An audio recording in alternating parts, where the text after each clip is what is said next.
What is Naruto Madara apprentice? Let's start. Amaterasu. The last of the training dummies becomes engulfed in a shroud of black flames. The caster exhales, his eternal Mangekyo Sharingan reverting to his Norma. Eye color. Well done, Naruto. You would make your great-grandfather proud. The 10-year-old Uchiha Naruto nods in response to his father, Fugaku.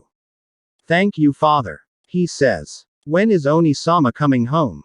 Fugaku responds. Itachi is still handling his Anbu duties. He is out on a mission and won't be back for the week. Naruto is saddened by this. He didn't say anything to me again. Does Oni-sama hate me, Otu-sama? Fugaku frowns at Naruto's question. While he isn't the kindest or most sheltering of parents, he still cares for his sons. No, Naruto. I don't think your brother would ever you. Right now, he's just conflicted. Naruto is confused at the last part of his father's answer. Conflicted. About what? Otu-sama. Fugaku sighs. There are things happening within our family right now, Naruto. Things your brother does not agree with. While I can't tell you what is happening, I want. Make a promise to me, Naruto. Naruto is even more confused about his father's words. But regardless, he agrees. Hi, Otu-sama. Fugaku smiles. Naruto. More than anything, I love you, your brother, and your mother. Promise me, Naruto. Promise me that no matter what happens to me, you protect them. No matter what they do, protect them. Promise me. Naruto doesn't know what his father could possibly mean. He wonders why his father would make such a strange request. But again, he accepts his father's wishes. Hi, Sama. I swear I'll protect Oni-sama and Okawa-sama. I always will, with everything in my body. Fugaku smiles and nods. He stands up from his Seiza position. Wait here, Naruto. Naruto nods as his father disappears back into the main house. A moment later, Ritu. Carrying a scroll. Walking over to Naruto, he hands it to him. This scroll contains our most powerful and treasured jutsu, Naruto. It also contains the secret behind the Sharingan as well as the kata for our most elite taijutsu, the Rav stance. I never gave this scroll to your brother because I felt he wasn't right to lead the clan. However, Naruto, I know that I can trust you with this. My son, you are only years old, yet you have shown that you will carry our clan into a new era, one where the Uchiha name is respected and honored once more. I entrust this scroll to you. Mas. Contents and protect our family. Do not give in to hatred and always remain kind. I love you, son. Fugaku ruffles Naruto's hair and smiles. He then turns and goes back in house, leaving Naruto to read and learn from the scroll. Opening the scroll, Naruto sits and reads the history behind the Sharingan, specifically his. The article describes the history of the Uchiha clan dating back to Indra Otsutsu, eldest son of Hagoromo Otsutsuki. Indra was the progenitor of the Uchiha clan and only his direct descendants can inherit the truest power of the Sharingan. He learns the reason why he gained the power of the eternal Mangekyo Sharingan is because he is a direct descendant of Indra through his mother. For Indra's descendants, the eternal Mangekyo can be awakened through training. The only other way to awaken the Mangekyo Sharingan is by extreme emotional trauma, and using the lesser version of the Mangekyo will lead to blindness. By taking the eyes of another Uchiha who has awakened the Mangekyo, however, you can gain the eternal Mangekyo Sharingan. This though, is extremely taboo to the clan. Naruto accepts the revelations rather easily and creates a group of shadow clones. He begins practicing the Raven Kata along with the powerful fire and lightning jutsus on scroll. Later that day, Naruto goes to check on his mother and spend time with her. He finds his mother, Makoto, in one of the sitting rooms, drinking tea. She speaks to him. Naruto-kun. I see your father has given you the inheritance scroll. Naruto takes a seat across from his mother. He has, mother. And I honestly wasn't too surprised. He chuckles while scratching the back of his head sheepishly. Naruto is very close to his mother and is much more comfortable and less reserved around her. Obviously, he's close to his father too, but he knows to be much more formal around him. I was honestly more intrigued to learn techniques within the scroll. The history was surprising, but it's not like a bad thing or something I can change. Makoto chuckles. Unlike most Uchiha, Naruto is very kind and warm. He and Shisui are the more outgoing and relatable Uchiha family members. Naruto's mother prefers attitude over his brother's cold and distant demeanor. Makoto smiles warmly at Naruto. Naruto-kun, I have something else to give you too. Naruto is surprised at his mother. She gets to her feet and walks over to the closet pulling out a long case. Opening it, she reveals a large a scythe. This belonged to my grandfather. She looks at Naruto. Madara. Naruto's eyes widen. Was a complicated man. Despite that, he was one of the most powerful shinobi in history. This was one of his weapons. I want you to have it. Master it. Wield it. Your loved ones with it, Naruto-kun. I believe that you will surpass my grandfather one day, Naruto-kun. I believe in you. She pulls him into a warm hug which he reciprocates. Hi. I will, Okawa-sama. Naruto says, a tear rolling down his cheek. I love you, Sochi. I love you too, Okawa-sama. 4 years later. Naruto, age 14. The years roll by and Naruto has entered into the academy. Opting to go the full term and attend normally instead of graduating early or gaining rank quickly like his broth. Naruto is still easily the top rank in the class. According to most shinobi, Naruto is easily on par with his older brother, some say stronger.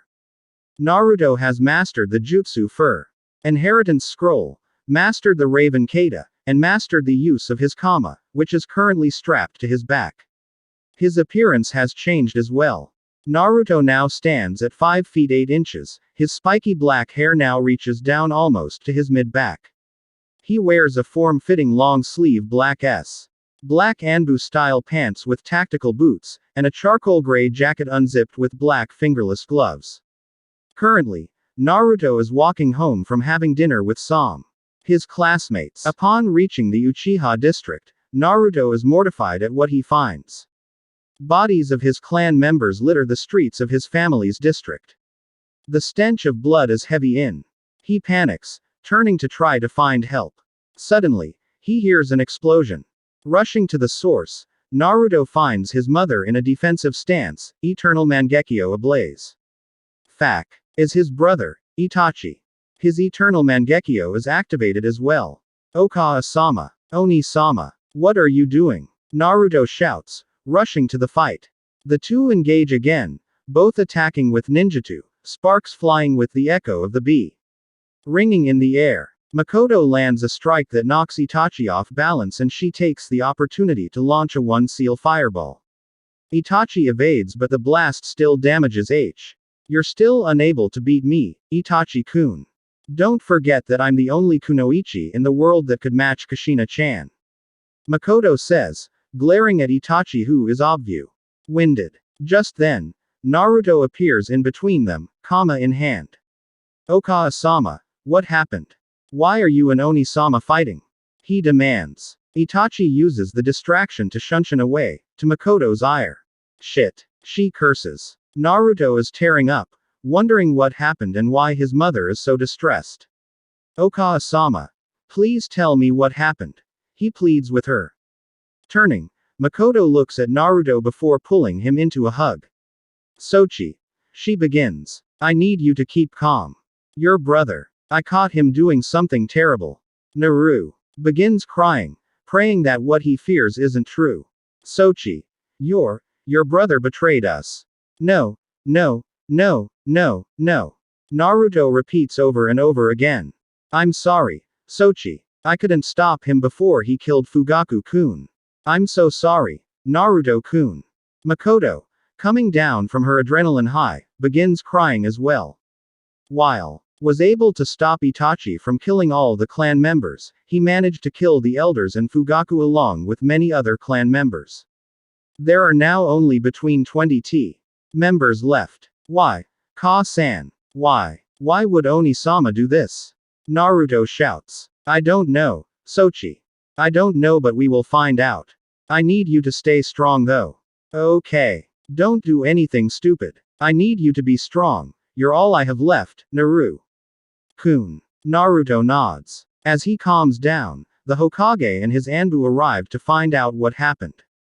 After taking both Makoto's and Naruto's statements, the Hokage takes to a hotel for the night while they investigate the scene. To their surprise, they were informed that Naruto's cousin, Satsuki, actually survived. Satsuki is the daughter of a relative of Naruto's and one of his closest childhood friends and one of his classmates at the academy. In their room, Naruto decides to try to find out what Makoto knows. Okawa-sama, does this have anything to do with why Itachi started acting strange and distancing from us in the past few years? Makoto is surprised by Naruto's question. Sighing, she decides to tell Naruto the truth. She begins by explaining his father's predicament with the Uchiha elders, how they to overthrow the Hokage and take control of Konoha. She stated that by doing so would no doubt throw Konoha into a civil war, thereby weakening the village which other villages would take advantage of and likely invade. She told Naruto that Fugaku was against the idea and wanted no part in a coup, whereas the elders were going to go ahead with the plan with or without Fugaku, threaten if he tried to stop them. The whole ordeal threw the Uchiha clan in turmoil, and when Itachi found out about the elders' plan to take over Konoha, he went to the Hokage That was all Makoto knew, and she figured that he was given the mission to slaughter the family by the elders. Naruto was furious that the Hokage ordered Itachi to do so. Naruto, in a fit of rage, threatened to go kill the Hokage himself. No. Naruto, listen. It's likely that Itachi volunteered to be the one to do it himself. You know Minato-kun. Never order Itachi-kun to harm us. I'm willing to suspect that damned Elder Council. Pressured him into it. Naruto stopped in his tracks and turned to look at his mother. What? Why? Ka-san. Why would Itachi volunteer to kill his whole family? Makoto looks down. Knowing Itachi, he likely felt some sort of responsibility to do so. Maybe he felt that by doing so he could redeem himself and the Uchihas. Makoto she knows that deep down, beneath that cold exterior, her son is a good person. He'd never do something like this without a good reason. Naruto, on the other hand, decides to ponder the situation. He then recalls the words his father said to him. He steels himself and tells his mother, Okawa-sama. I'm going. Itachi. Makoto is confused by Naruto's words. What do you mean, Sochi? She asks. Itachi-Nisan probably blames himself and feels guilty somehow. I know he's a missing nin now, but I want to bring him back and save him. It's what father would want me do. Makoto bursts into tears and pulls Naruto into a loving hug once more. The two embrace one another to comfort each other. Just then, they hear a knock on the door.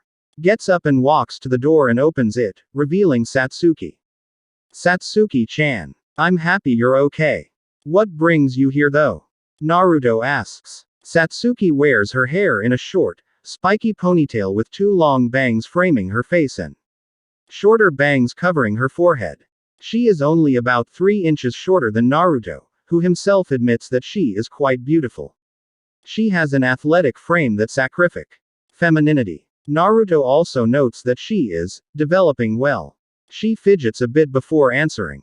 Can I stay with you and Oba-chan tonight? I don't want to be alone. Naruto and Makoto are surprised by the girl's answer. Makoto smiles and answers. Of course, sweetie. Come on in and make yourself comfortable. Satsuki nods and walks in.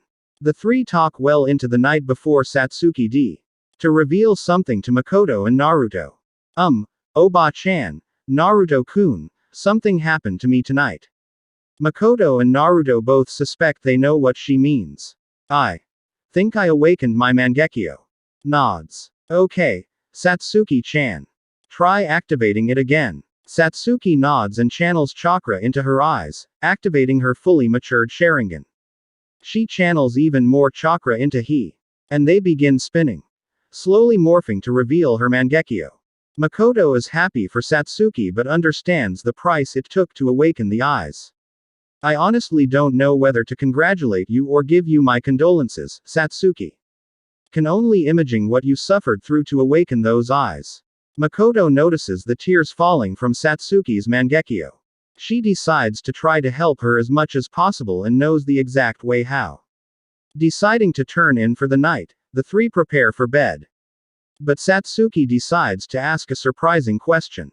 Can I sleep with Naruto tonight? The question catches Nar and Makoto off guard. Makoto giggles and approves, much to Naruto's dismay. As Naruto and Satsuki climb into bed and settle in, Naruto fidgets, unable to get comfortable. Damn it. I can't go to sleep like this. Satsuki is way too cute to be sleeping. Me like this. Naruto thinks in his head. Naruto. Satsuki says, surprising Naruto. He turns over before speaking to look at her. Yeah, Satsuki, what's wrong? Catching him off guard again, Satsuki buries her face into Naruto's chest and cries. Naruto is but understands that she probably kept a lot of sadness held in. She lost both of her parents and her older brother tonight. Naruto wraps his arms around her and rubs he, comforting her. It's okay, Satsuki. Let it out. I'm here for you. Satsuki continues crying until she falls asleep. Naruto holds her the entire time. The two fall asleep in each other's embrace. To Makoto's amusement in the morning. A few days later, Makoto was approached by her cousin, Obito, and his wife Rin. The two were out on a mission and heard the news when they returned. Obito took the news hard, especially the news of his little brother Shisui's death. He wished he was there to help stop Itachi, not knowing what could have brought this on. Makoto comforted Hai, told him not to blame himself. Obito and Rin let Makoto know that they'll always help if she ever needs it, and Makoto promised to find the truth of what happened and tell Th. After sharing hugs, Makoto left the couple to make plans for the funeral.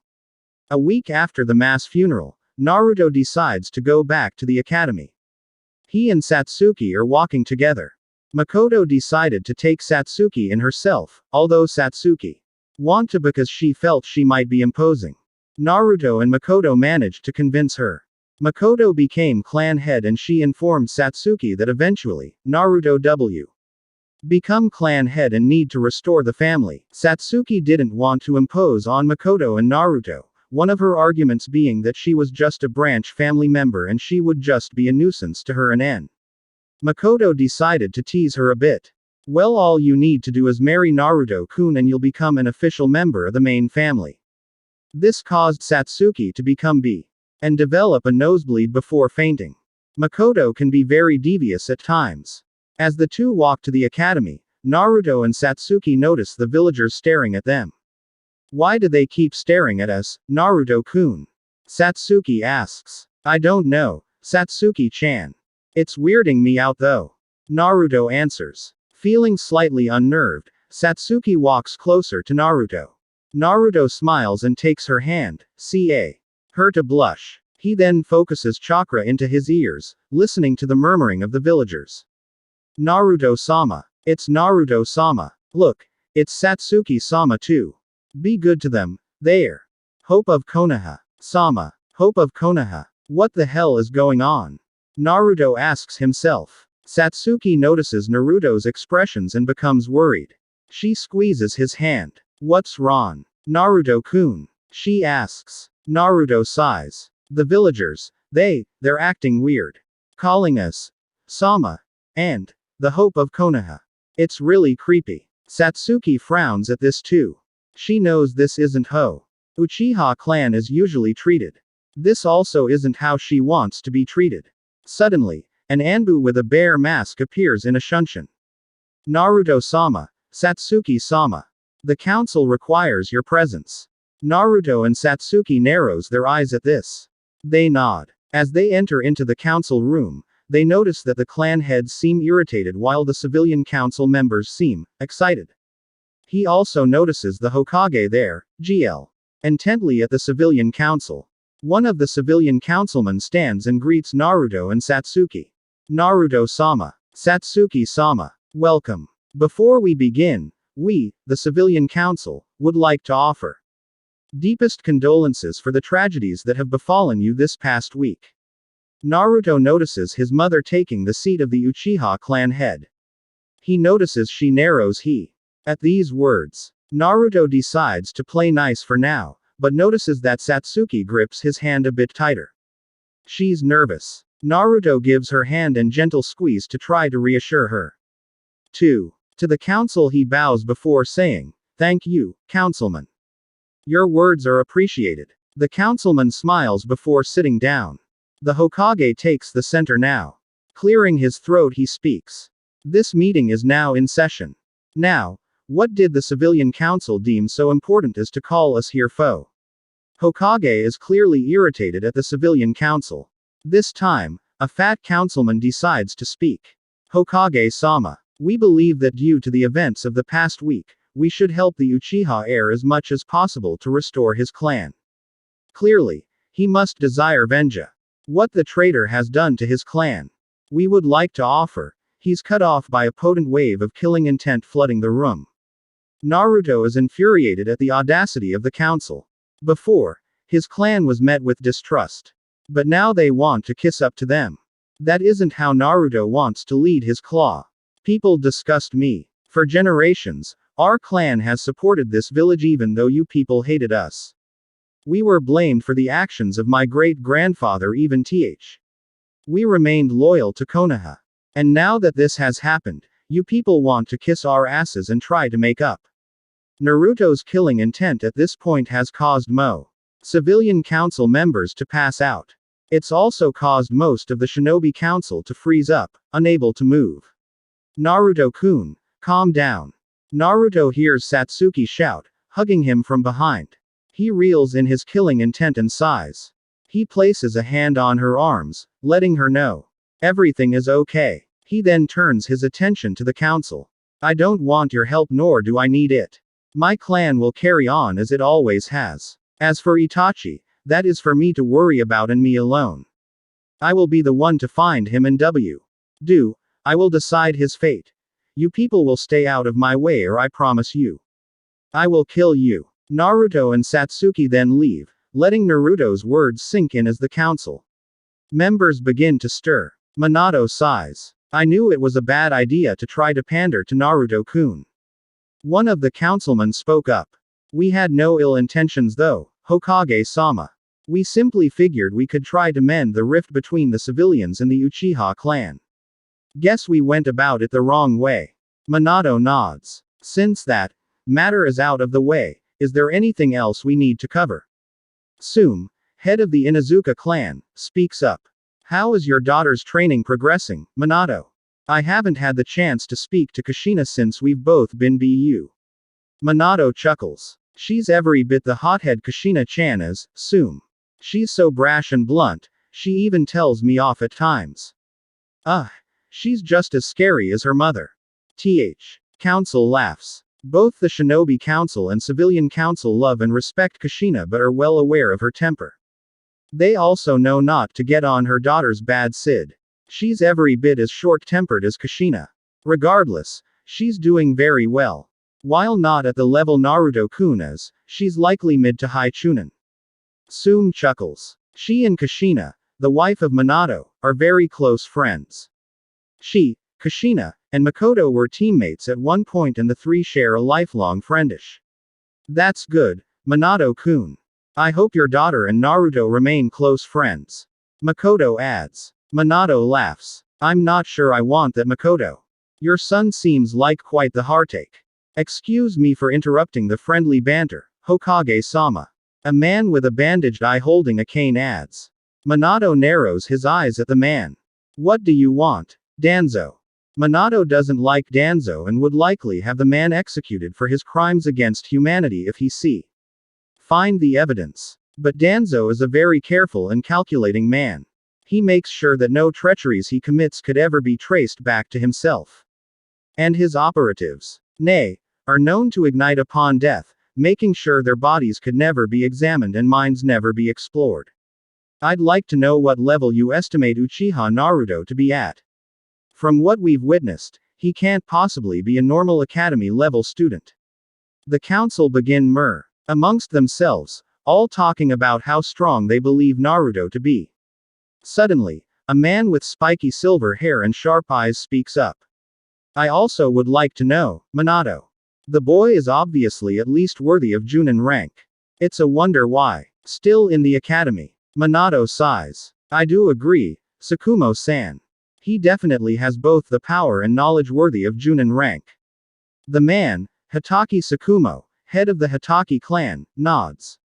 Minato continues. In all honesty, I've known Naruto-kun all his life. Obviously, that is due to Makoto and Kushina's friendship and the fact that he and my daughter are the age. He's always been a prodigy and he awakened his Sharingan at 5 years old. According to Makoto and Fugaku, his Sharingan fully developed at age 6 and he awakened Mangekyo at age 8. The council begins to murmur amongst themselves about Naruto's accomplishments. Danzo asks, so what level do you estimate his abilities at, Hokage-sama? Minato looks at Makoto and she nods. He clears his throat before answering. I honestly wouldn't be surprised if he could fight me evenly. Honestly, I would expect it. The gasps in shock before talking amongst themselves once more. This time, Inoichi, head of the Yamanaka clan, speaks up.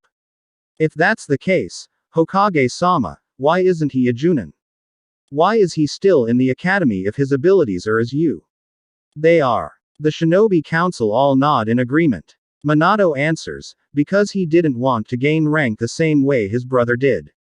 I honestly can't speak for Naruto as to why he isn't Junin rank now since he's clearly the strongest shinobi in the village. He's extremely intelligent and aware.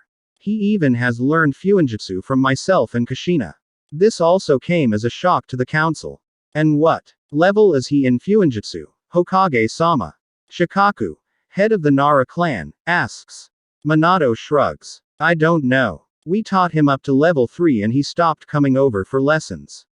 Whenever we saw him afterwards and asked him if he wanted to take more lessons he would always say, I'm figuring it out on my own, Minato Oji. Thanks though. I simply laughed and shrugged it off and figured he lost interest. Shikaku no. Makoto speaks up this time. He still practices regularly, Minato-kun.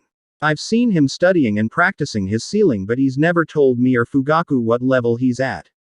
Minato nods. Well, if he's still practicing, I think it's safe to say we can only estimate him to be at Kushina's level and my own. Sheesh. He's such a scary kid. I'm just hap. On our side. The council nod in agreement. As Naruto and Satsuki make their way to the academy from the council room, Satsuki wants to make sure Naruto is okay. She pulls him by the hand to make him face her. Cups his cheeks between both her hands. Naruto-kun. Are you sure you're okay? She asks, the concern evident in her voice and her eyes. Naruto looks at her in worry but he smiles before answering. I'm fine, Satsuki-chan.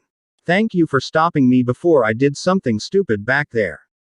Satsuki smiles back at Naruto.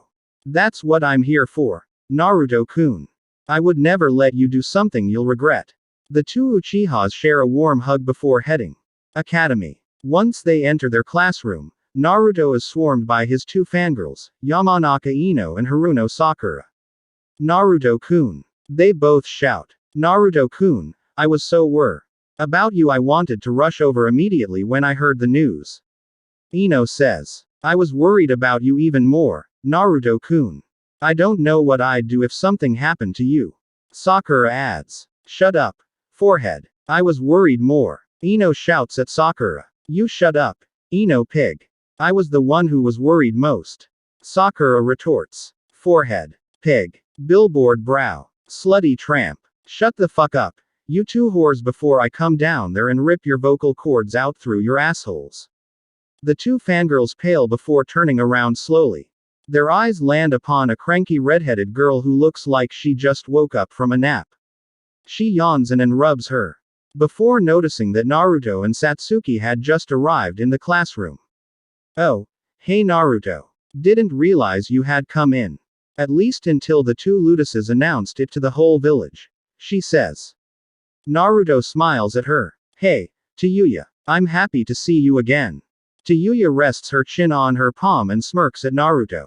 Ya miss me, sweet cheeks. She teases. He chuckles. Of course I did, cherry head. Wouldn't know what I'd do without you. Naruto and Satsuki walk up to where Tayuya is sitting. Naruto takes the seat next to H. Satsuki takes the seat to his right. Tayuya turns and looks at him. How ya holding up? I'm good, Tayuya. Besides, you saw me at the funeral. Naruto answers. Tayuya scoffs. I know I did, dummy. Doesn't mean I can't still worry about you. How about you, Satsuki? You doing okay? Satsuki smiles politely. I'm doing good, Tayuya-chan. Thanks for asking about me. But I assure you, there's no need to worry about me or Naruto-kun. We can take care of ourselves. Tayuya chuckles. Oh, I'm sure you can, princess. The two lock eyes with one another. Naruto feels an odd tension in the air and somehow feels a chill down his spine. The rest of the class sweat drop at the interactio between Tayuya and Satsuki. Deciding to break the tense atmosphere between the two, Naruto speaks up. By the way, Tayuya, we saw your dad this morning. Tayuya scoffs. Oh yeah, what did he want? Just council stuff. Civilian council wanted to kiss our asses all of a sudden. Naruto says. Satsuki notices Tayuya's reaction to mentioning her dad. She decides to ask, do you and your dad not get along, Tayuya-chan? Tayuya shakes her head. That's not it, Satsuki. I love my parents but they can be so overprotective. They're the best parents in the world but you know how it is. Sometime. They can be annoying. Satsuki laughs and Naruto smiles at Tayuya. Tayuya though looks at Satsuki hesitantly before adding, and I'm really sorry about your parents, Satsuki and your dad, nah. Honestly don't know what I'd do without my mom or dad so I can only imagine what you two are going through. Satsuki and Naruto are saddened by Tayuya's words. Naruto decides to speak up. We'll be fine Tayuya. Thank you for worrying about us. Tayuya feels that she might have too much but smiles at Naruto. She does something that catches everyone off guard. Smirking, Tayuya leans up and kisses Naruto's cheek, stunning Satsuki and leaving Naruto speechless. You're welcome, sweet cheeks. You know I'm always here for you if ever need anything. She ends with a wink and before either can say anything, Iruka, the class, Chunin instructor, walks in and the lesson begins. Time skip 2 years. Naruto age 16. Naruto, Satsuki, and Tayuya easily passed the Genin exam, Naruto being Rookie of the Year and Tayuya being Kunoichi of the Year, just barely scoring higher than Satsuki. To her dismay, the Genin test was a simple written exam, a taijutsu contest against a Chunin proctor whom the three each effortlessly defeated, an accuracy test that the T each scored perfectly on, and a jutsu test that covered kawarimi, henge, and bunshin along with 3 other jutsu mastery of choice. Naruto's 3 jutsu choices were Kaden, Dragon Fire, Raiden, Lightning Blast, and his Amaterasu. Satsuki chose Kaden, Great Fireball, Kaden, Phoenix Fire Flow. Her Kamui. Tayuya chose Fuden, Cutting Whirlwind, Fuden, Gale Wind Palm, and her bloodline adamantine sealing chains, the latter which resulted in her SCO higher than Satsuki. About a year after Satsuki awakened her Mangekyo, Makoto approached Satsuki. She offered to give Satsuki an eternal Mangekyo Sharingan from the eyes of one of the Fa Uchiha from the night of the massacre. After she, Naruto, and Makoto debated the offer, Satsuki agreed and went to Rin with the idea. She agreed to perform the surgery. After gaining the eternal Mangekyo Sharingan, Satsuki's power skyrocketed, now being able to use the power of the Mangekyo with no drawbacks whatsoever. With Naruto, Makoto's guidance, she was able to master the Tsukuyomi, Amaterasu, Kamui, and her Susanoo. Naruto had been thinking that his and his friends' power levels might bring up some issues when it came to team placements. After weighing the possibilities, he decided the issue to the Hokage since he decides the team placements. Upon reaching the Hokage Tower, Naruto walks in and speaks with the secretary. Hello. He says to get her attention. The woman looks up. Oh, Uchiha-sama, how may I help you today? Naruto groans. The civilians still haven't seemed to grasp how much he hates being addressed so far. I'd like to meet with the Hokage about something important. Naruto says. The secretary nods. He's actually free at the moment. You may go right in. Naruto nods and walks up to the Hokage office. Upon entering, he finds 3 clones of Minato handling paperwork. Minato himself is sitting behind his desk, feet up reading an orange book and giggling to himself. Naruto smirks at his surrogate uncle's antics. Yo, Minato Oji. He says. Minato looks up and smiles. Ah, Naruto-kun. It's good to see you. What can I do for you today? He asks. Naruto begins. Well, I was wondering if you could do a favor for me. It's important. Minato widens his eyes slightly at Naruto's sudden request. If it's reasonable, of course. Tell me what you need. I want to be on a team with Satsuki and Tayuya. Minato was actually suspecting this. He sighs before answering. I honestly figured you would want that, Naruto-kun. Honestly, I was thinking about making that team placement anyways. The only problem is team balance. Everyone can. That you're at least on the same level as I am, Naruto-kun. Not to mention how much Satsuki has improved since being more extensively trained by you. According to Miko-chan, she's at least mid-Junin level. And Tayuya is easily Junin level without using the Kyuubi's chakra. I think a team with you 3 might honestly be too overpowered. Naruto actually chuckles at this and already prepared a counter-argument. I thought about that too, Oji. But think about this. Wouldn't it better for the 3 of us, who are so far ahead of the rest of the class, to be on the same team together? Understand the important of balance. Having someone so far beneath our level on our team would only slow us down. And on the other hand, placing us on teams where other members are so far beneath our level would only result in us carrying them and either having them gain little to no experience whatsoever or losing the motivation to improve themselves. Minato is surprised at Naruto's deduction and had no choice but to agree. Minato sighs. You're absolutely right, Naruto-kun. I wish I had thought about it that far ahead. I guess I didn't consider just how far ahead you 3 actually are and how would affect other students. Naruto smiles, proud of his 2 close friends. Very well, Naruto-kun. I'll make sure you 3 are placed together. Naruto smiles. Thanks, Minato Oji. I knew I could count on you. He turns to leave but Minato speaks up. Wait a minute, Naruto. Naruto stops and turns around, surprised at the sharpness of Minato's tone. I'm trusting you with my little girl. But if I find out you hurt her or her heart, I promise you. Not even Makoto-chan will be able to save you from me. Naruto shudders at the crazed look in Minato's eyes. He sweat drops and recalls how Ta mentioned how overprotective he and Kushina can be. No problem, Minato Oji. I promise that I would never hurt Tayuya-chan. She's just as important to me as Satsuki-chan is. You have my word. Minato nods at Naruto. Turns to leave again. As Naruto closes the door behind him, he pops his head back in again and says, though, should I start calling you Odu-san now? 'Cause, you know, I promise I'll take care of her and all. He shuts the door quickly as one of Minato's Hiroshin kunai fly towards his head. Damn brat. I swear if you defile my little girl, I'll kill you. As you all have probably guessed, I've gathered you all here to discuss the team placements for this year's crop of genin. Minato addresses the room. He has gathered available Junin to discuss the team placements for this year. Obvious to everyone present, they were anticipating what Team Naruto, Satsuki, and Tayuya will be placed on. So, in order, Team 1. Team 7 will be Uchiha Naruto, Uchiha Satsuki, and Namikaze Tayuya. The entire room of Junin collectively gasp and all protest. Hokage-sama, that's way too unfair. Those 3 together are way too overpowered. That's too unbalanced for the rest of the genin teams. Silence. Minato demands, unleashing his killing intent and silencing the room. The gathering of Junin are reminded why he is feared throughout the elemental Natio.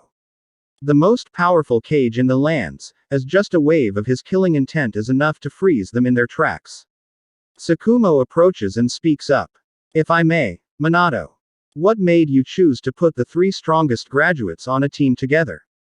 It's tradition to make sure each te balanced in terms of power and specialization.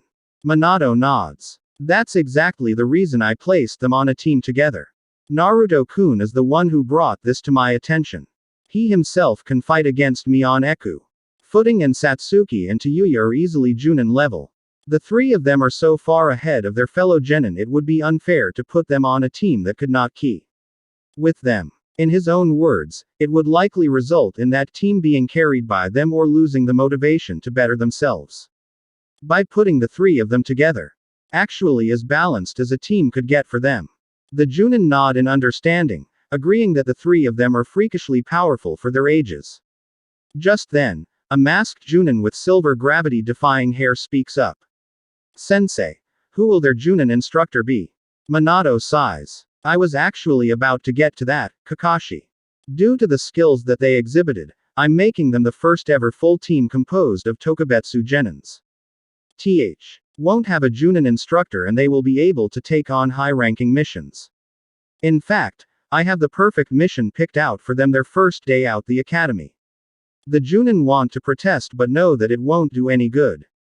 The Hokage is dead set on his decision and trying to change his mind is like trying to yank a tooth from the Kyuubi. They all decide to accept Minato's judgment. That is, until one man steps forward.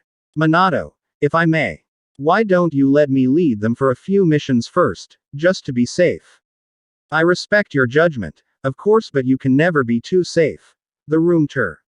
See a tall, slender man with long black hair and slitted eyes. Minato sighs. I would, Orochimaru, but I think this is the best way to gauge Naruto's true abilities. Originally, I planned to ask you or Jiraiya-sensei to lead them but I don't. It's needed. I expect Naruto to one day take the hat so I think he needs all the experience he can get. Orochimaru nods in understanding. Just one more question, Minato. You mentioned that you already have a mission picked out. What is the mission, if we may know?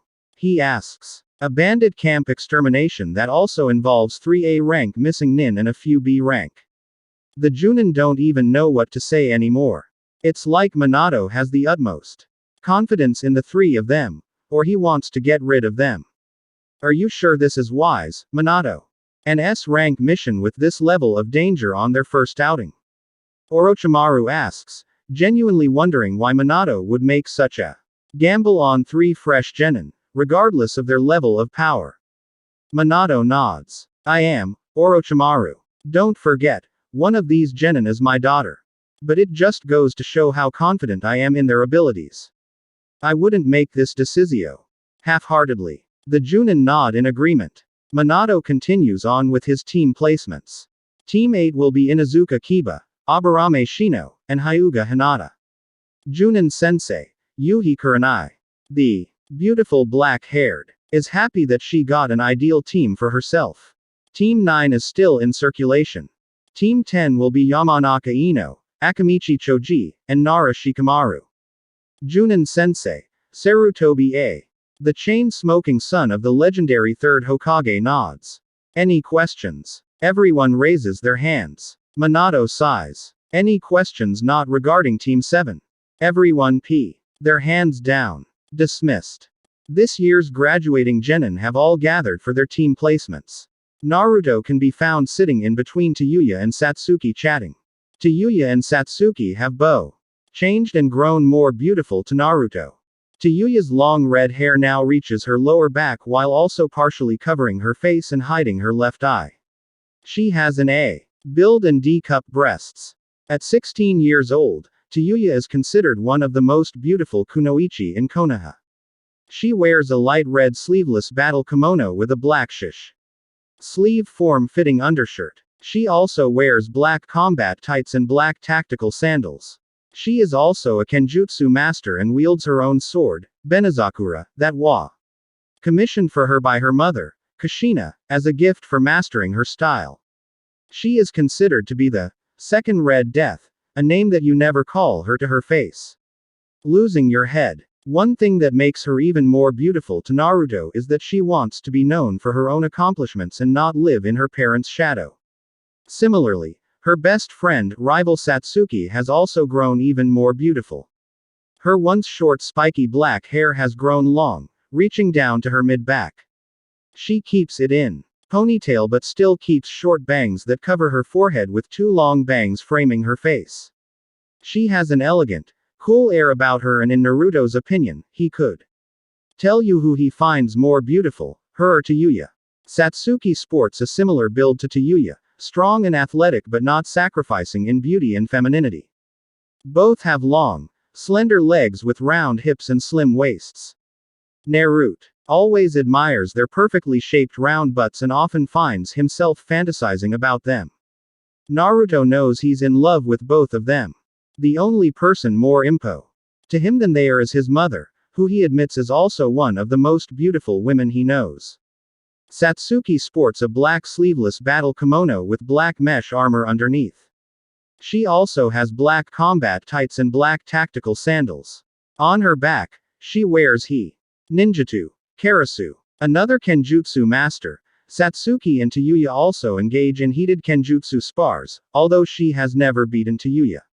A formidable swordswoman, Tayuya and Kushina are the only kenjutsu practitioners in Konoha that can defeat her. Naruto and Satsuki have grown extremely close, inseparable even, over the years. Beautiful long black hair has become Naruto's inspiration for his nickname for her, Kurohana. Naruto also changed a bit. In 2 years, Naruto looks more mature and masculine, his features sharper and more defined and his muscles more developed.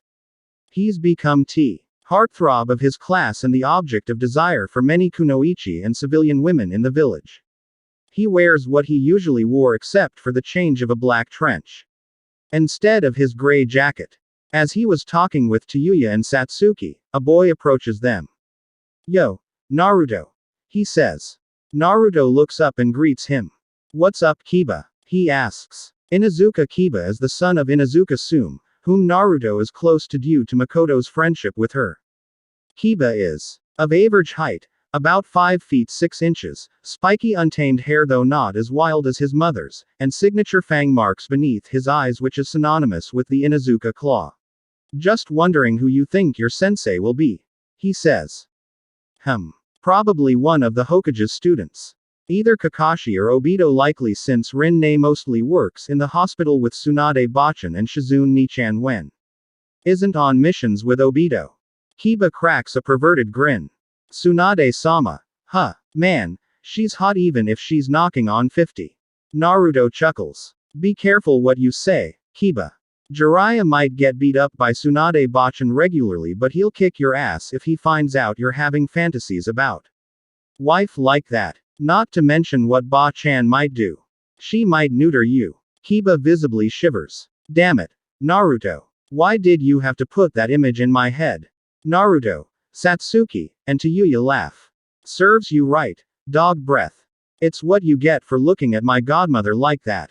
Tayuya laughs. Kiba pouts before sitting down as the trio continue to tease him. As the group continued to socialize, Iruka opens the door to the classroom. Everyone quiets down, awaiting the team placements. Iruka clears his throat before speaking. "First off, I'd like to congratulate you all for becoming genin. And there's something you all need to understand. The world of shinobi is nothing glamorous. It is full of deet and suffering. You will see friends die and your death may also come swiftly. Shinobi like the Sandaime Hokage are rare as we almost never manage to reach old age. And he died protecting the village, sealing the mighty Kyuubi no Yuko inside Tayuya. Prepare to make sacrifices, steel your hearts, and soldier on.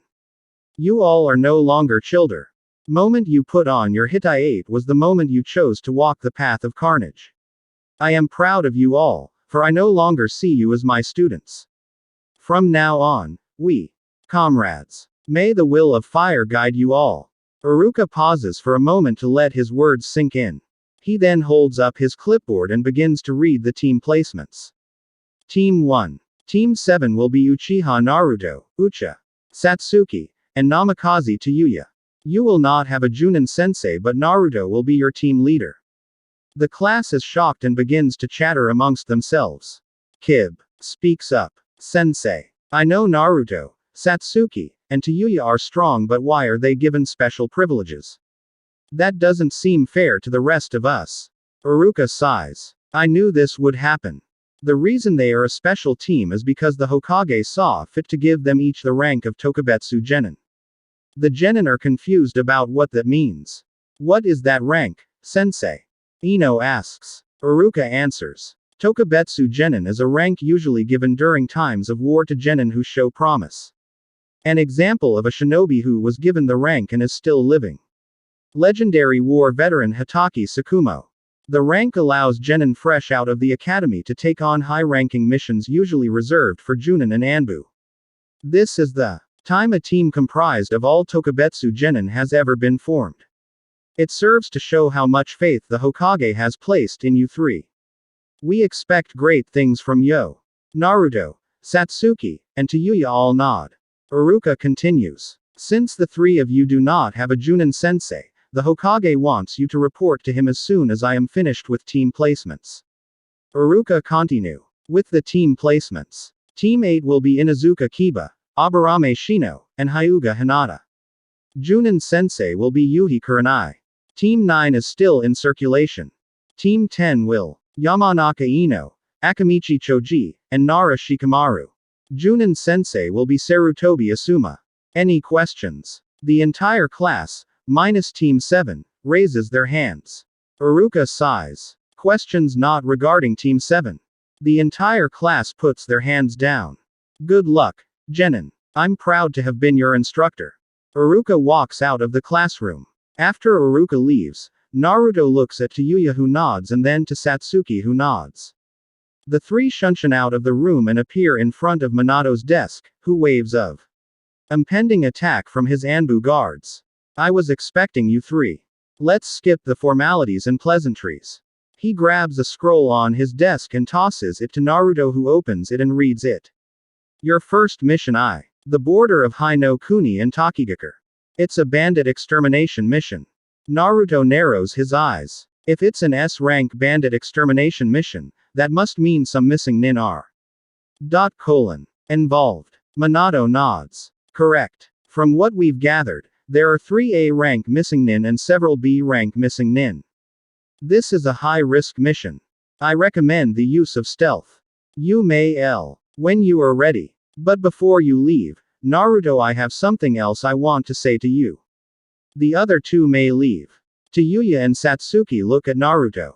Let's meet at the gate in an hour. They nod and shunshin away to prepare for the mission.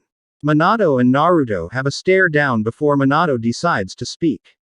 I'm trusting you on this, Naruto. Don't let me down. Naruto nods. Minato sighs. Good luck. Naruto may go. Naruto shunshins to the Uchiha compound. Entering, he finds Makoto sipping tea in one of the sitting rooms while Satsuki prepares, sealing things into the storage seal on her arm. He approaches Makoto and sits acre from her. Oka-sama. Makoto looks at Naruto. I hear your first mission is an S rank. Are you prepared? She asks. Naruto nods. Hi, Oka-sama. Both Satsuki and I have already had our first kills. We both handled it well. Tayuya said her mother had already made sure she had her first kills as well. Protect both of them with my life. Makoto goes to hug Naruto who hugs her back. I love you, Sochi. Just make sure you come back safe too. Naruto smiles. I love you too, Ka-chan. I promise we'll all come back safe. Naruto goes to prepare to leave and Team 7 meets at the agreed upon hour. Naruto looks at Tayuya and Satsuki. Ready to go. Of course, Naruto-kun. Satsuki answers. You know it, sweet cheeks. Let's get a move on. Tayuya responds. Naruto nods and Team 7 takes to the trees in the direction of Takigakure. It took Team 7 a total of 4 days to reach the location of the bandit camp. It was midday when they arrived, so they took the rest of the day to spy on the outlaws and found the information gathered was accurate. They took note of where the normal bandits resided and where the missing nin are. As Minato said, there are a total of 3 A-rank M nin, 2 from Kumogakure and 1 from Takigakure. There are also 4 B-rank missing nin, 2 from Sunagakure, one from Kumo and one from Konoha. There are between 50 and 70 bandits gathered throughout the camp. As the sun was setting, Naruto met with Satsuki and Tayuya. Okay, so I have a plan. Tayuya, I want you to focus on taking out the bandits. We're going in quiet, do not aller. Enemy of our presence. Satsuki, you and I are going to use our Kamui to assassinate the missing nin. In and out, we kill the missing nin first and assist Tayuya if she hasn't finished up the bandits. Questions. Tayuya and Satsuki shake their heads. Naruto then uses Anbu hand signs to communicate. Use hand signs from here on out. Again, move silently. Move out. He signs. Naruto and Satsuki activate their Mangekyo and use Kamui to enter into their pocket dimensions. Tayuya takes out the lookouts before moving on to the sleeping bandits. Moves into the camp after she disposes of the bodies of the lookouts and begins systematically entering into tents, her Benizakura claiming the heads of the bandits silent. Naruto appears inside of the tent of the A-rank missing nin from Kumo and wields his kama. He silently beheads them both, collects the heads, and silently casts a Madara. Dispose of their bodies. He seals the heads inside a seal on his arm to collect the bounties for later. He enters back into his Kamui and follows the same process with the T-rank missing nin. Satsuki appears inside the tent where the Suna missing nin are and unsheathes Karasu. She beheads them both and collects their heads and then burns their bodies with Amaterasu. She does the same for the missing nin from Kumo and Konoha. By the end of the first hour of their operation, Team 7 completely annihilated the inhabitants. Bandit Camp. After finishing off the rest of the bandits, Tayuya met up with Naruto and Satsuki. Want to spread out and see what we can find? Naruto asks. The two girls nod and the head out to plunder the camp. Satsuki finds the gang's stash of money and she sealed it all into a scroll to share with the team. Tayuya found a lot of scrolls and weapons out around the bandit settlement and she sealed them into a scroll to divide among the team. But Naruto didn't find anything he wanted to keep. After burning all the remaining bodies, Team 7 heads back to Konoha to report the success of their first mission. So, you're telling me that you eliminated everyone within the settlement without them even knowing? Minato is speechless. Naruto and his team surpassed his expectancy infinitely. He expected them to encounter at least some resistance, but he underestimated the power and skill of his surrogate niece and nephew and his own daughter. Sighing, Minato decides to end the debriefing. Well, good work, Team 7. You'll be paid for an S-rank mission as well as a bonus for flawless completion. You'll also get paid the bounties on the missing nin as well. How would you all like to divide these bounties though? Naruto speaks up. Divide it evenly among the three of us. Minato smiles. The bounties of the 3A rank missing nin heavily outweighs the bounties of the B ranks. Even still, he's willing to selflessly divide the money evenly between three of them. Sounds good, Team 7. Now, since you just completed a high-rank mission, you all have the week off. Naruto looks at Tayuya and Satsuki. He knew what they each wanted. Hokage-sama, we'd like to request another mission. Minato looks at Naruto wide-eyed. But, are you three sure? They all nod. Minato sighs. These kids are never short of surprises. Okay, well let's see what we have. Free. Captured samurai. Hunt down missing enin. Assassinate a tycoon. Plant false documents. Escort a diplomat. All S rank. Which do you want? Naruto walks up and takes the scrolls for hunt down missing enin and plant false documents. See you in a bit, Oji. Naruto says before leaving with Satsuki and Tayuya. Smiles. He notices the large stacks of paperwork and shrugs. Summoning 3 shadow clones, they get to work as he kicks back and continues reading his precious orange bow. Since the 2 missions involved a lot of traveling, it took a little over 3 weeks for Team 7 to complete the 2 missions they accepted.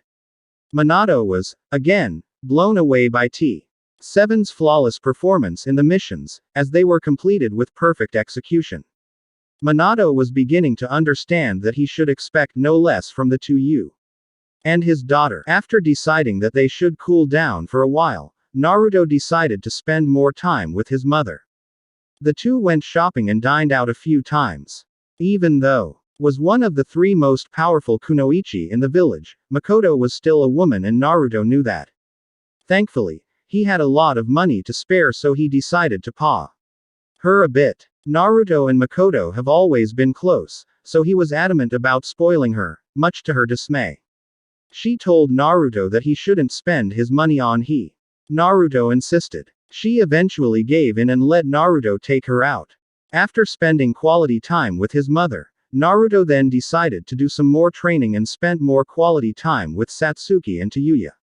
After their training sessio, Naruto decided to ask them a serious question. Satsuki, Tayuya, both turned their attention to him. I know I must sound like an ass for this, but would you two mind you each out on a date? Naruto's request caught them both off guard. They looked at each other and broke out in laughter. Naruto was surprised at their reactions and the worst. What's so funny? Tayuya answers for the two of them. You dummy. Did you honestly think we would actually reject you? Satsuki recovers from her laughter. Yeah, Naru-kun. We knew you wouldn't want to choose between the two of us and we wouldn't want you to. Of course we'd love to have a date with you. Naruto smiled and ran up to them and hugged them both. But then he remembered something important. This is great and all, but who has first date? Naruto asks. Satsuki speaks up. I'll let Tayuya-chan have the first date. Naruto nods and kisses both girls on the cheek. The dates with the girls went off without a hitch. Naruto and Tayuya shared an elegant meal at the Golden Leaf, the most high-dollar restaurant in all of Konoha and the prominent chain restaurant in the Elemental Nations. The date with Satsuki, however, was a private date in a quiet clearing that overlooked a beautiful lake. The meal was delicious yet humble, a home-cooked meal with the love and tenderness that Naruto possessed. Naruto treasured each moment of both dates and promised both girls all and affection he could give. After a week and a half of rest, Team 7 decided to go to air before I need to change my panties. Kurenai shunshins away with a blush still adorning her face. Naruto turns his attention back to Zab. Not bad, Gaki. You actually managed to stop my attack. I guess I have to kill you before I can get to my actual prey. Naruto narrows his eyes at the man. He quickly kicked to Zabuza's sternum, pushing the man back and causing him to lose his balance. Naruto quickly jumps on the offensive, delivering a series of fast, hard-to-read attack, causing Zabuza to barely be able to block. Shit. What's with this kid's speed? I can barely keep up with him. Zabuza thinks to himself. Zabuza tries to attack in between Naruto's swings but quickly finds himself pushed back. Naruto jumps back and smirks. Zabuza is angry that Naruto appears to be toying with him. Arrogant brat. Don't you dare make light of me. He goes through a series of hand seals. Sweden. Kurigakur. Jutsu. Zabuza summons a cloud of mist to hide himself in. Naruto hears the man chuckling. What are you gonna do now, Gaki? I'm a master of the silent killing technique. Time. Meet your end. Zabuza appears behind Naruto and swing his sword to cleave Naruto in half. But instead, his blade bounces off what appears to be a translucent armor. Turns around, his Mangekyo ablaze. Naruto had summoned his Susanoo and swings his sword at Zabuza, who blocks the strike but the impact caused him to go flying backwards, dispelling his mist. Zabuza hits a tree, knocking the wind out of him. Naruto dispels his Susanoo and lifts his Kama over his shoulder as he walks towards Zabuza. Getting to his feet, Zabuza prepares to continue the battle but suddenly, Senbon fly towards him. Satsuki appears and blocks them before they could hit Zabuza. The attacker appears and Naruto and Satsuki notice the mask the person is wearing. They are dressed like a hunter nin. From their appearance, they seem to be the same as Naruto and Satsuki. Why did you stop my attack? Are you helping this man? The hunter asks. Satsuki smirks. Cut the crap. You were watching the fight the whole time. You only interfered because Naruto-kun was about to kill your master. She holds up Karasu. Too. Though. Because I'm not allowing you to interfere. Satsuki lunges at the fake hunter Nin. She delivers several quick strikes that the hunter manages to block with Senbon. Dueling pair disappear into the forest, leaving Naruto and Zabuza to finish their battle. Zabuza gets to his feet. Shit. I gotta finish this up quickly and go help Haku. Naruto smirks. Funny. A demon who cares for someone. Naruto and Zabuza stare each oath. Down. A leaf blows in the wind, making its way between the two. Their eyes never leave the others. The leaf floats slowly to the ground. It lands and the two launch at Aya. Other. Naruto activates his Sharingan again and quickly gains the upper hand. Each attack he throws is precise and Zabuza quickly notices that small lacerations begin appearing. Arms, legs, and torso. Naruto pushes Zabuza back. He stumbles slightly and Naruto delivers a kick to his abdominal region, launching him backwards. Zabuza struggles too. Back to his feet, glaring at Naruto. He stumbles again, and notices how much blood he was losing. What the fuck? I could have sworn I had the advantage. I blocked every of his attacks, so how am I losing so much blood? As Zabuza manages to get to his feet, he tries to lift his Kubikiribocho but his arms are too weak. He looks back at Naruto, who simply is standing in place. Gritting his teeth, Zabuza begins going through hand signs. Naruto doesn't move. When he finishes, Zabuza calls out, "Suiten, Water Dragon Jutsu." A dragon made out of water forms Naruto. As it rises, he doesn't move, his Mangekyo never leaving Zabuza. The attack hits Naruto directly. Zabuza sighs and relaxes. Suddenly, he feels a deep gash on his. Turning, he sees Naruto. Zabuza falls to the ground face first. Naruto slowly walks over to him. Zabuza coughs, blood plastering the bandages over his mouth. He wheezes out, how? I never low into your Sharingan, so how were you able to cast your Genjutsu on me? Naruto chuckles. True. You never did meet eyes with me once my Sharingan was activated. But you know, for certain masters of Genjutsu, you never have to meet their Itachi is one of them. And I'm the other. Zabuza wheezes out a laugh. Right. The Kin Slayer. I take it. You're related to him. Naruto's expression turns serious. I'm his brother. Zabuza smirks. Struggling, he lifts his body up and manages to get to his knees. He glares at Naruto, who is standing opposite of him. Satsuki appears beside Naruto and she tosses the hunter to the ground beside her. Zabuza notices the blood. He narrows his eyes at Satsuki. You bitch. Wheezes out. It seems I failed at everything. I never got to free my homeland from Yagura. I failed to kill the old man. I even failed to protect Haku. Zabuza speak. He looks at Satsuki again. Is she still alive? Satsuki nods. He closes his eyes in relief. He then looks at Naruto. Gaki. Kill me, but please, protect Haku. Shish. She's all I have left. And give her my Kubikiribocho. She's the only one. I want to wield it. Naruto nods. I promise, Zabuza. As long as I live, no harm will come to her. I honestly wish we met on different terms. You aren't the demon I expected you to be. Zabu chuckles. You ain't so bad yourself, kid, now, end it. Naruto nods again. Kama in hand, he approaches Zabuza. He twirls it around and says, "May you rest in peace." A final slash ends the demon of the mist. And Naruto catches the head in midair before it hits the ground.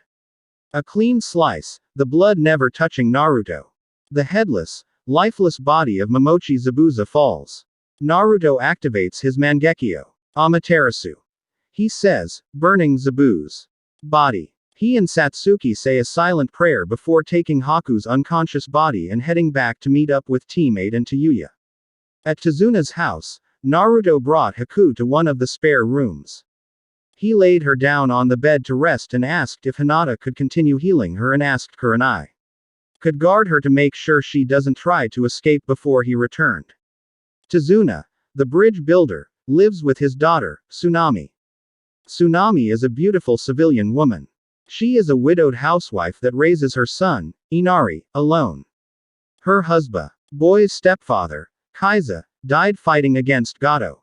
Gato made sure to send a message to the citizens of Wave Country by brutally torturing and killing Kaiza in front of Sun and Inari. In Tsunami's words, by the time he finally died, Tsunami didn't recognize him. His grisly death traumatized Inari. Naruto could see that the boy has lost the hope. Eyes. Naruto let Kurenai know that he was going to take the Satsuki and Tayuya with him and investigate the town. When he entered into the village, he noticed the poverty and depression of the citizens. More and more hopelessness everywhere he turns. Children, filthy and malnourished. Some digging through trash to find something to eat. Peep. Living in cardboard boxes and whatever buildings there are can hardly be called habitable. Naru-kun. These people. Satsuki says. I know, Satsuki-chan. We have to help them. He responds. Suddenly, a scream pierces through the air. The trio run to the source, finding a group of 3 men in a dark alley pinning down a helpless woman and tearing her clothes. Their intentions were clear and Naruto was ready to make them pay. Come on, girlie. I promise you'll like it. One of the attackers says. No. Somebody please help me. The woman screams before her mouth was gagged. There. That oughta shut her up so that we can. Before the man can finish, his head was sent flying. The woman's eyes widen and she begins to gag at the sight. Naruto. Off another one before grabbing the remaining thug by the neck. The man struggles and chokes but Naruto doesn't let go. He activates his Mangekyo and after a few seconds, the man goes limp and Naruto drops him to the ground. He looks at the woman who cowers in fear. Naruto's expressio softens before he speaks. It's okay, ma'am. I'm not going to hurt you. Do you want us to take you home? She shakes her head. And no. It's okay. Thank you, kind savior. She gathers her clothes and holds them together. Getting to her feet, she scurries out of the dark alley. Satsuki and Tayuya approach Naruto. Looking down at the thug at his feet, they see the blank look on his face. Tayuya asks, what did you do to him? I brought him into the Tsukuyomi and tortured him. He gave up where Gato is. Afterwards I broke his mind. Scum like him deserve worse. Tayuya and Satsuki notice the expression on Naruto's face. They walk over and hug him. Calm down, love, Satsuki says. Yeah, babe, you're scaring us. Tayuya adds. Naruto smiles softly. Wrapping his arms around Satsuki and Tayuya, he says, thank you, my loves. I don't know what I'd do without you two. I love you both so much. The trio savor the tender moment. After Naruto gathers himself, he leads the girls to Gato's base. Wielding his Kama and activating his Sharingan, Naruto prepares to cull souls of these wicked men. First-person view. He just wouldn't stop. Why? He kept stabbing her in front of me, long after she went limp. I couldn't stop him. I just hid in the corner. The next thing I see is him turning straight at me. I couldn't recognize my mother anymore. There's so much blood everywhere. The kunai in his hand is caked in blood. He gets to his feet and starts walking towards me. I can't move. I'm too afraid. I keep telling my body to run but it just won't listen.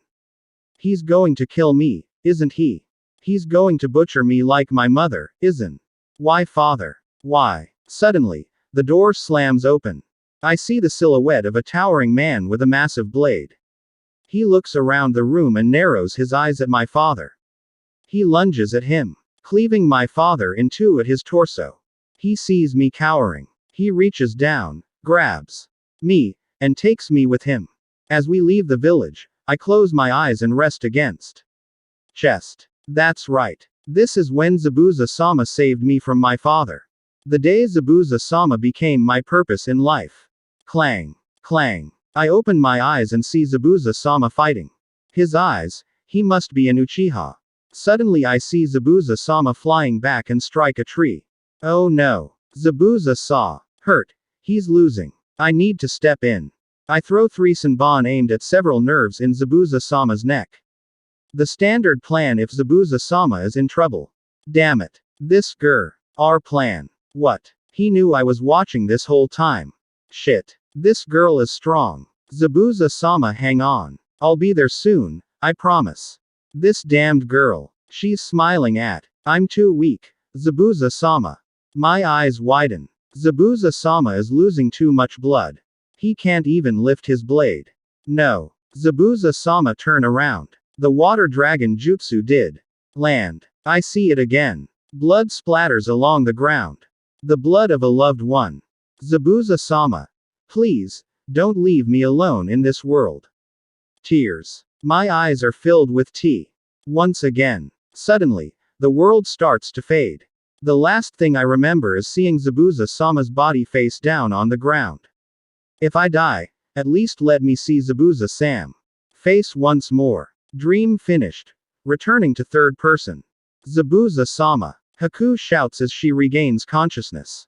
She looks around and doesn't recognize where she is. She sees one of the girls in the group assigned to protect. Old man beside her bed. An enemy. She reaches for her senbon, preparing to defend herself. Suddenly, a bandaged hand grabs her wrist. She looks up and sees the woman. Zabuza was fighting, restraining her. She narrows her eyes and grits her teeth. Calm down. We aren't here to hurt you. Haku still doesn't relax. Where am I? And where is Zabuza-sama? She demands. She then notices that both women look away from her sadly. She recognizes their reactions. Her heart breaks. Zabuza-sama. Haku cries. I'm sorry. I didn't want this, sweetie, but. Haku cuts Kurenai off. Shut up. You don't understand anything. Zabuza-sama didn't want to do this kind of work, but we needed to raise money for the rebellion. And you people killed him. He wanted to save his village and you people took him from me. Haku can't hold her emotions. She breaks down crying, sobbing, mourning the loss of her mentor and father. Kurenai looks at Hinata and nods. The two leave the room, giving Haku her space. Gato screams as Naruto breaks his right leg. Naruto crippled Gato so he couldn't escape. He decided that the best thing to do would be to give him to villagers and let them decide his fate. He turns as he sees his beautiful girlfriends approaching. He smiles. Did you two clean up this pig's henchman?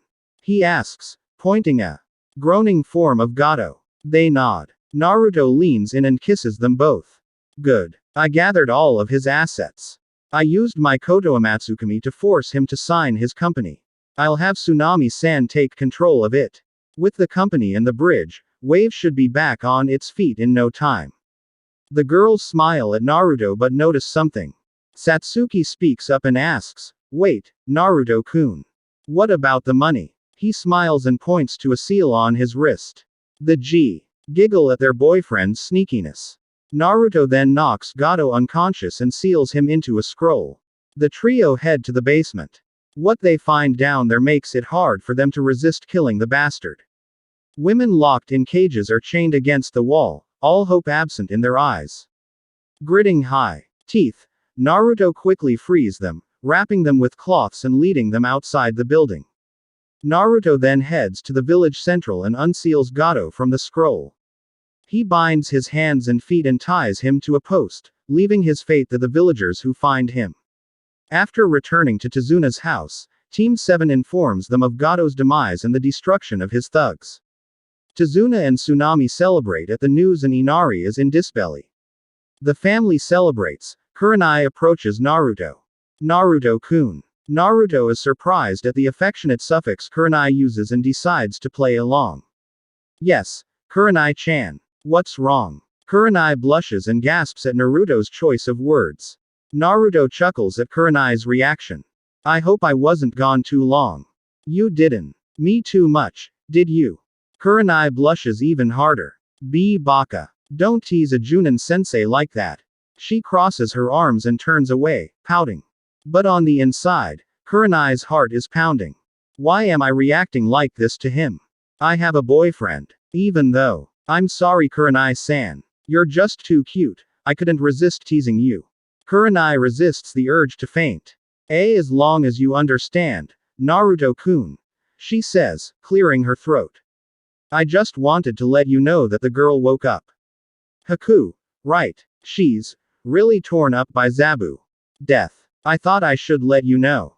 Naruto smiles at Kurenai. He decides to push it. As she turns to walk away, Naruto catches her off guard by kissing her on the cheek. She freezes at the gesture. Thanks, Kurenai-chan. I don't know what I'd do without you. Naruto walks upstairs, leaving behind a speechless Kurenai and two giggling girlfriends. Baka. Naruto stops outside the room he laid Haku in. He almost opens the door before he hears sniffling and whimpering. He didn't realize how much Zabuza meant to the girl. Opens the door and walks in, knowing that if he knocked he wouldn't get a response anyways. On the bed he sees Haku with her head buried in her knees. She looks up and Naruto sees her eyes are puffy and red from crying. Naruto looks at the girl solemnly as she at him. Murderer. She spits out with venom in her voice. Naruto begins, I'm sorry. He dodges a pillow flying at his head. You murdered him. How dare you tell me you're sorry? You don't understand anything. She lunges at Naruto, Senbon in hand. Naruto catches her wrists and pulls her into hug. Haku struggles to try to get out his grip, to no avail. Let me go. Murderer. I swear I'll kill you and then I'll kill myself. She shouts. Haku, calm down. I'm sorry. I swear I mean it. Just listen to me. Naruto feels Haku begin to relax in his grasp. He hugs her tighter. Before Zabuza died, he asked me to protect you. Haku gasps. She is shocked that Zabuza would request such a thing. I swore to him I would.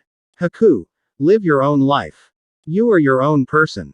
Live for you. Live for me. Do what you want. Live how you want. Don't give up hope. For me, for Zabuza. For a moment, Haku is silent. Suddenly, she asks, why did you kill him? Naruto doesn't know how to answer.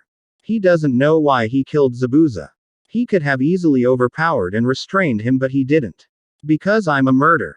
Can't tell you honestly why I killed him. In all honesty, I could have restrained him. But I didn't. I killed him. I deserve your hatred. Haku grits her teeth and tries to attack Naruto again. Naruto on the other hand pushes her down and restrains her, pinning her to the bed. Listen to me. Calm down and Haku pants, tears in her eyes. You bastard. I swear I'll kill you. She says through heavy breaths. Naruto looks into her eyes, seeing her pain.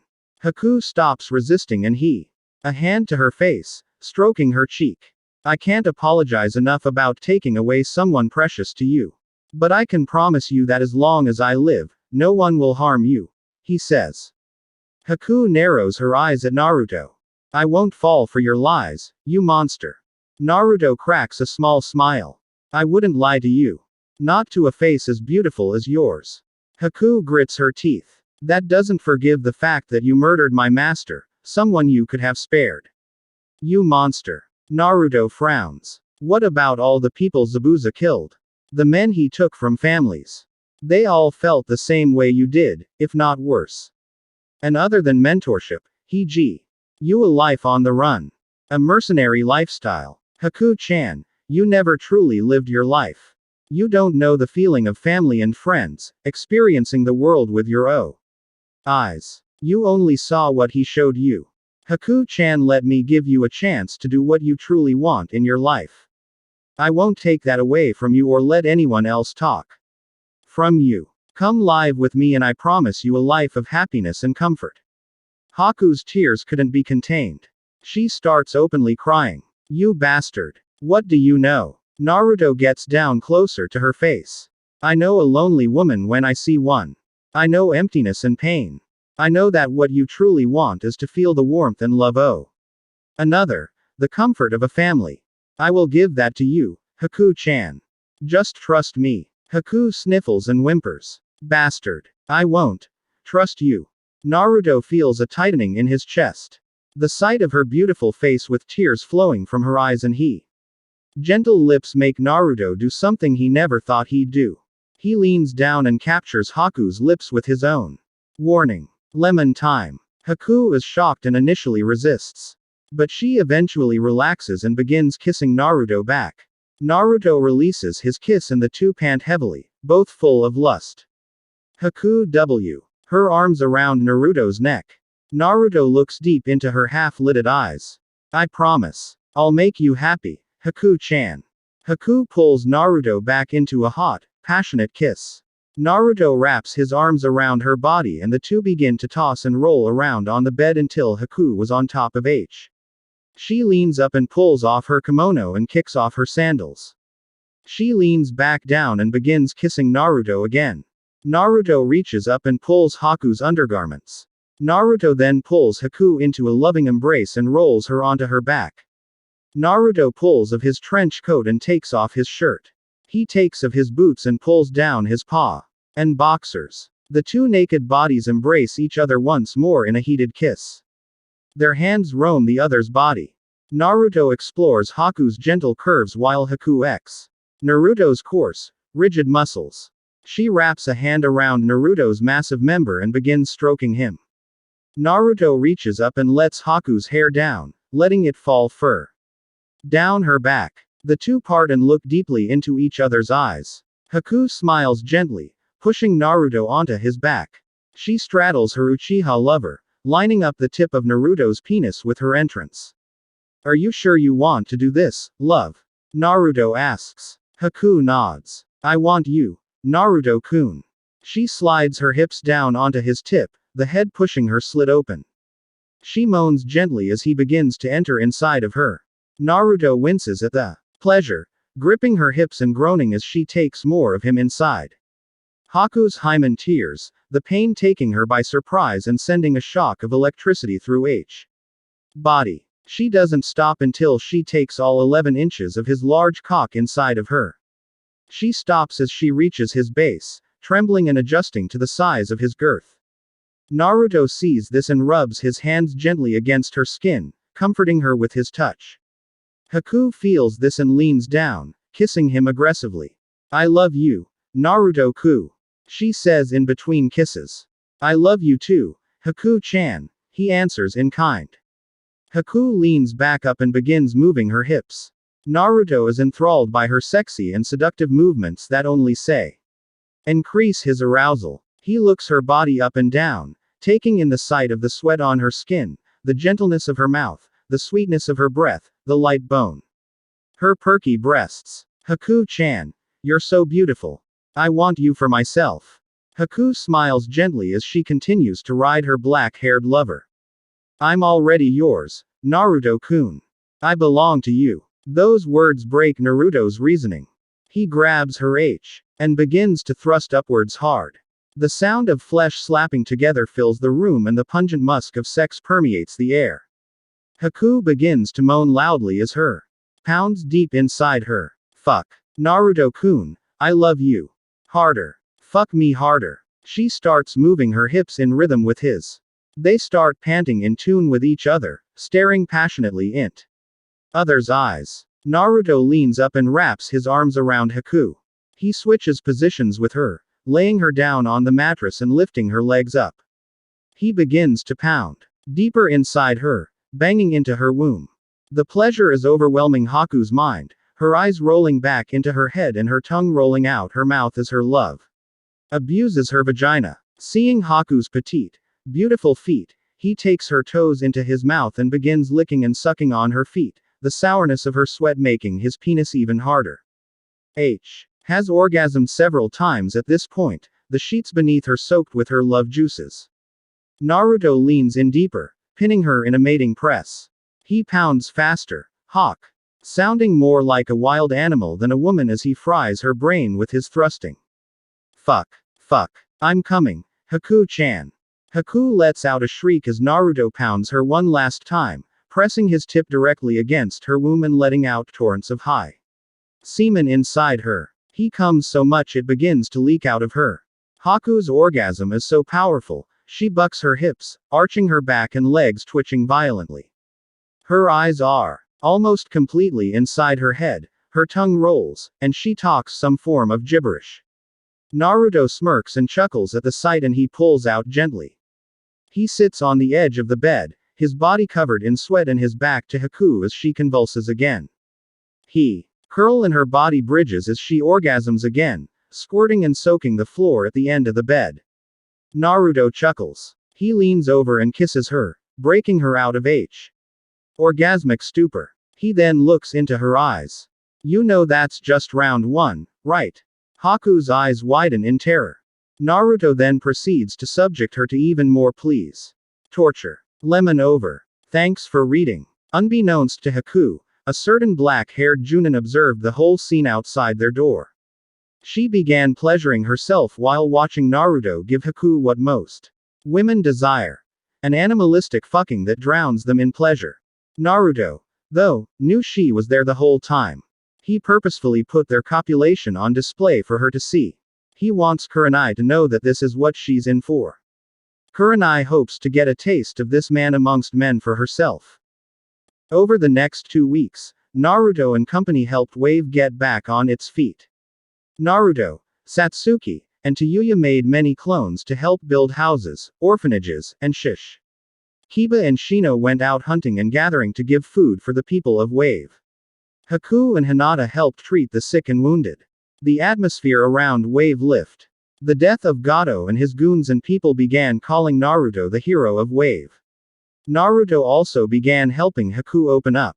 She became less reserved around Team 7 and Team 8, befriending everyone and getting closer to Naruto.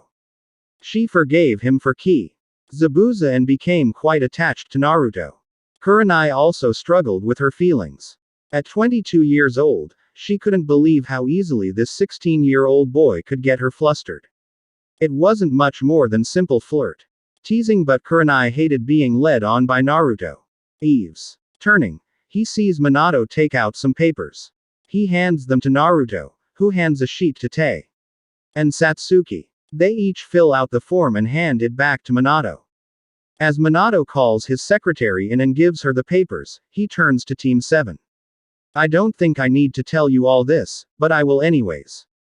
Be careful. Especially you, Tayuya. Say this in front of everyone. You're my daughter. If anything happens to you, your mother and I will be devastated. Watch each other's back during this exam. And good L. May the will of fire guide you all. A few weeks went by and Team 7 completed a few more missions. Haku moved into the Uchiha compound, much to the excitement of Makoto. She was given a Chunin rank. Minato and started working in the Konoha hospital under the direct tutelage of Tsunade, who was impressed by her already impressive talent in medical ninjutsu coupled water affinity and precise chakra control. Team 7 grew closer as well. Satsuki and Tayuya accepted Haku as one of Naruto's women. Naruto took Satsuki and Tayuya on several more dates and enjoyed all the time could spend with them. He loved them both dearly. Their training has been coming along, too. Tayuya mastered the Rasengan and began adding elemental chakra to it, much to the surprise of Minato, who never was able to complete it. Minato also wanted to teach Tayuya the Hiraishin, but she refused. Satsuki began practicing her lightning release and experimented with the principle of the Ra. Tayuya was learning. The result was remarkable. Satsuki, instead of creating a Rasengan, learned to coat her arm in elemental chakra. Minato witnessed this and stated, similar to his student, Kakashi's, Chidori, except that he has to charge with it and that it was named Chidori for the sound it makes, which sounds like birds chirping. SAT's version is completely silent and she's able to use other elements besides lightning. She named it Urinage. After another intense training session, Naruto decided to take his teammates to grab some lunch. After their meal, the trio leave and are strolling down the street. You bra, watch where you're going. They hear someone shout from down an alley they passed and thought someone was in trouble. Running to the scene, they find Sakura and Ino standing off against a pair who seem to be from Suna. There was a guy wearing a strange cat outfit with makeup on and a object strapped to his back. He was holding up the Sandame's grandson, Konohamaru, whom Naruto was acquainted with. Behind him was a girl who was very beautiful to Naruto. She had sandy blonde hair tied up in 4 pigtails, she wore a violet battle kimono and had a large fan strapped to back. Naruto noticed her serious expression, which accented her beautiful features. Let him down. It was an accident. Sakura shouted at the guy in the cat suit. Shut up, bitch. I'm gonna teach him that he needs to watch where he's going. He responds. Naruto narrows his eyes. He hates when women are disrespected, especially a friend or loved one. Drop the brat, Kankuro. You're making a fool of yourself. The blonde-haired girl with pigtails says. You shut up too, Temari. This is my business. Sick of watching, Naruto acts. Quicker than the four could see, Naruto is behind Kankuro, the blade of his kama held to his jugular.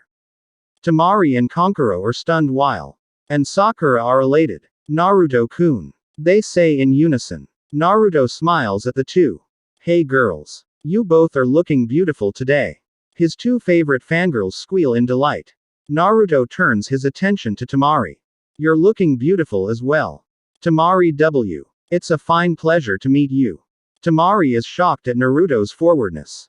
She blushes slightly but decides to play it cool. Placing a hand on her hip and striking a sultry. She responds. Well, you're a handsome one. It's a pleasure to meet you, too.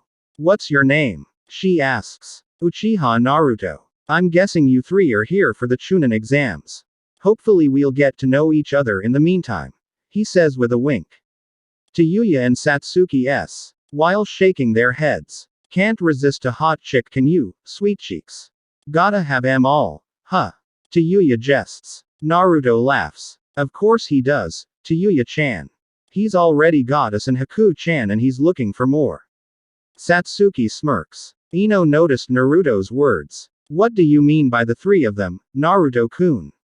There's only two. Naruto turns his attention to a tree in the distance. I'm talking about the chick who looks like she wants to kill Tayuya-chan. I feel the killing intent she's directing at her. W. Why she doesn't wanna come down. Here and play. The girl takes notice and appears near them in a sand shunshin. Naruto takes in her appearance. She has blood-red hair in a ponytail that hangs down the front of her left shoulder, a red long-sleeve battle dress that exposes her left leg. Anbu-style pants underneath, black sandals, and a large gourd on her back. She also has turquoise eyes and a tattoo of the kanji for love on her forehead. Holy shit, shish, hot. Naruto thinks. Tayuya smirks. You're staring, babe, she says. Naruto snaps out of it and turns to her, rubbing the back of his head and laughing awkwardly. Sorry, Tayuya-chan. You know how it is. Tayuya rolls her eyes. Kankuro, though, looks scared to death. Gee Gaia. I'm sorry. Shut up before I kill you, Kankuro. You're an embarrassment. She says in a voice that could freeze a river. She turns to Naruto. I apologize for my brother's behavior. Naruto sighs and secures his kama to his back. Smiling, he says, no worries. I'm Uchiha Naruto. That's Tayuya and that's Satsuki. He says, pointing to each respectively. Girls nods. Gaia no Sabaku. These are my siblings, Kankuro and Temari. Naruto nods. Walking up to her, he takes her hand and kisses her knuckles. Gaia's eyes widen and her sibling look on in fear that Naruto might get killed. It's a pleasure to meet such a beautiful desert rose. I look forward to meeting you and your sister during the exams. Take care of yourselves. He gives his most charming and walks away, leaving the sand siblings to look on in wonder. Temari nudges Kankuro with her elbow. Hey, she whispers, Gaia didn't attack him. He actually approached her without dying. And he even kissed her hand. Kankuro whispers back. I know. What the hell, why is he so good at picking up girls? Temari hits Kankuro over the head with her fan and stomps away. Dumbass. That isn't what I meant. She growls as she leaves. The siblings failed to notice that Gaia hadn't moved from her spot. She simply stared on as Naruto and his two girlfriends walked away. She is confused. Nobody has ever her the feeling she has now. It's a strange and alien feeling. Uchiha Naruto. I must learn more about you. Panting fills the room. It's hot and humid. The pungent smell of sweat and musk is heavy in the air. Grunting and moaning echoes in the room along with the sound of flesh smacking. Tayuya is currently bent over on Naruto's bed as Naruto pounds her from behind.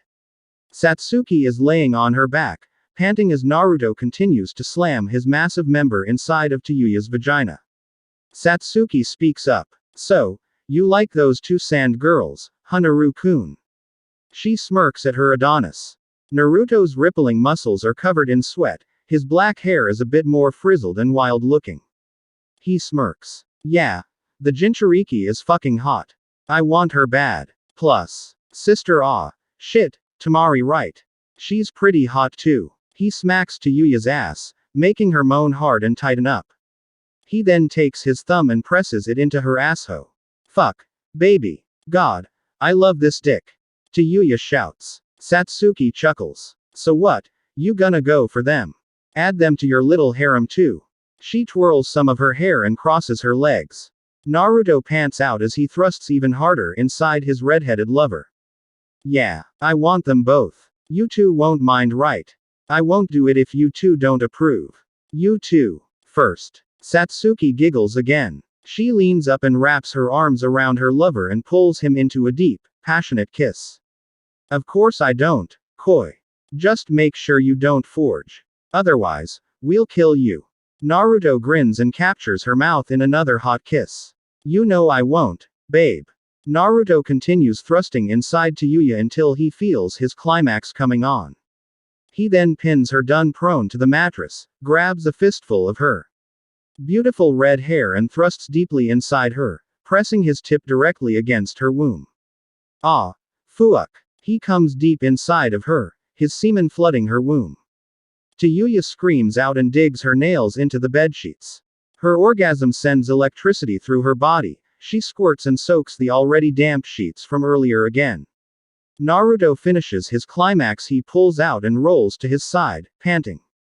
Yuya lays on his bed limp, fainted from the pleasure. Naruto and Satsuki look at each other. Wanna go again? Naruto asks. Satsuki doesn't answer. She just jumps on Naruto's lap and straddles him. The sound of flesh smack fills the room once.